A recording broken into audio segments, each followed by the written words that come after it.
Boker Tov, nous sommes le 26 juin 2017, le 2 Tammuz 5777, il est 8h05 sur studiocalita.com, Daniel Haïk au micro, David Amara à la technique, heureux de vous retrouver ce matin encore pour cette heure d'actualité.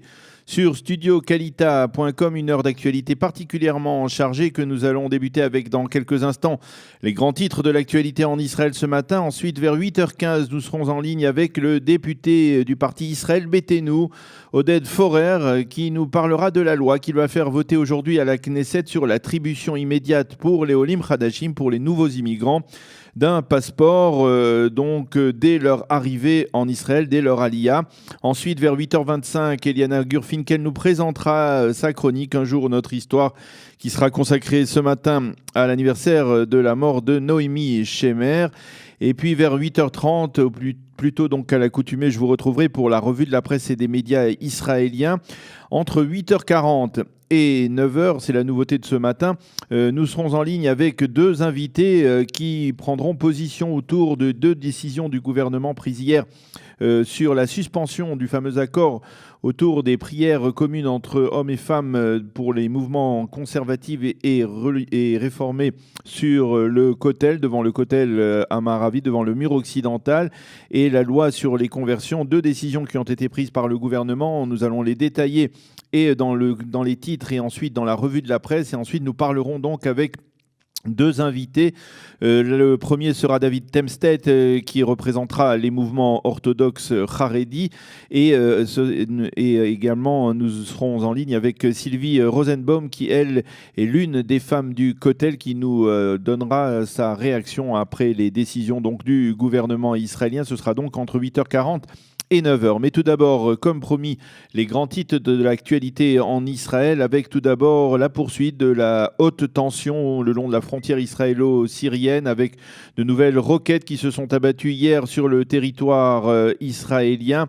On peut dire qu'après les tirs d'une dizaine de roquettes en direction du territoire israélien à Shabbat, eh bien, on a constaté donc encore des tirs syriens qui n'ont causé fort heureusement ni blessés ni dégâts. Et en représailles, Tsahal a bombardé en tirant sur des canons d'artillerie et sur un camion de munitions syrien de l'armée pro-Assad. Face à cette tension, Tsahal a demandé aux agriculteurs israéliens du plateau du Golan de ne pas travailler leurs champs dans la région de Kounetra, c'est-à-dire en contrebas du mont Mental, mais les axes routiers de la région sont restés ouverts. Côté israélien, on répète que l'on n'est pas partie prenante dans le conflit en Syrie et l'on repousse toutes les menaces de dégradation en provenance des dirigeants syriens. Victor Lieberman, le chef de la diplomatie, le ministre de la Défense israélien, a affirmé hier qu'Israël ne tolérera pas la moindre violation de son territoire.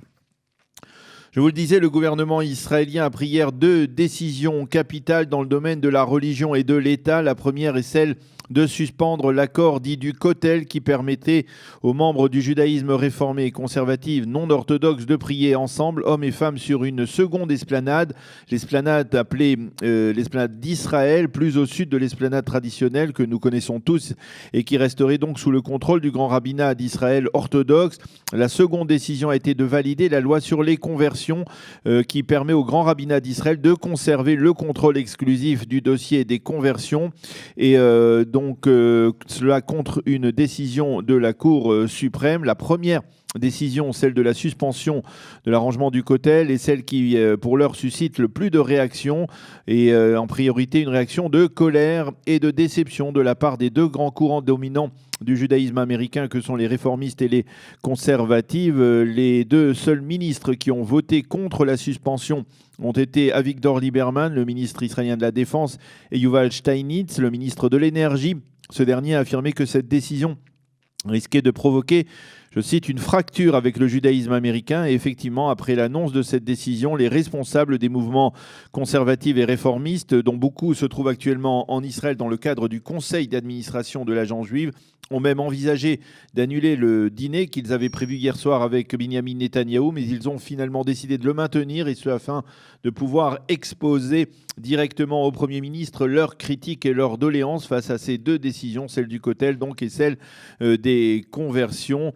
Et parallèlement, il faut noter que les responsables des formations orthodoxes, eux, ont fêté leur victoire et ont affirmé que la suspension de l'arrangement du Kotel venait confirmer que le judaïsme réformé n'aura pas la possibilité de s'implanter devant le mur occidental. C'est ce qu'a affirmé en tout cas le ministre israélien de la Santé et leader du judaïsme unifié de la Torah, le rabbin Yaakov Litzman.